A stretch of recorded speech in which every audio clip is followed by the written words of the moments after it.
हम प्रणाम करै छी संपूर्ण मिथिलावासी के। हम पुनीता झा एकटा कोबर लऽ कऽ आयल छी। हम सुंदर कनिया राम रतनिया, सुंदर कनिया राम रतनिया, हीरा मोती लागल केवाड़ है नब कनिया कनिया, हीरा मोती लागल केवाड़ है नब कनिया कनिया, ताही कोबर अपन सासु पलंगा ओछलनि, ताही कोबर अपन सासु पलंगा ओछलनि, सूतथु धिया जमाई है नब कनिया कनिया, सूतथु धिया जमाई है नब कनिया कनिया, घूरी सुतु फिरी सुतु राजा जी के बेटवा, घूरी सुतु फिरी सुतु राजा जी के बेटवा, अहूँ के देह गरमी बहुत है नब कनिया कनिया,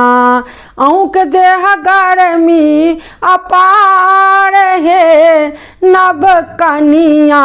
कनिया, एतबा बचन जब सुनलनि दूल्हा, एतबा बचन जब सुनलनि दूल्हा, घोड़ी पीठ भेल असवार है नब कनिया कनिया, घोड़ी पीठ भेल असवार है नब कनिया कनिया, रभ सती चाहा कति सरहोजी एलखिन, रभ सती चाहा कति सरहोजी एलखिन, धाये ललखिन घोड़ा के लगाम है नब कनिया कनिया, धाये ललखिन घोड़ा के लगाम है नब कनिया कनिया, हंसते खेलते जाऊ हमरो ननदोसिया, हंसते खेलते जाऊ हमरो ननदोसिया, इहो थिक कोबरा के रीत है नब कनिया कनिया, इहो थिक कोबरा के रीत है नब कनिया कनिया, सुंदर कनिया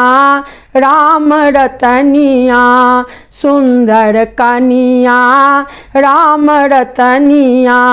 हीरा मोती लागल केवाड़ है नब कनिया कनिया, नब कनिया कनिया, नब कनिया कनिया। धन्यवाद।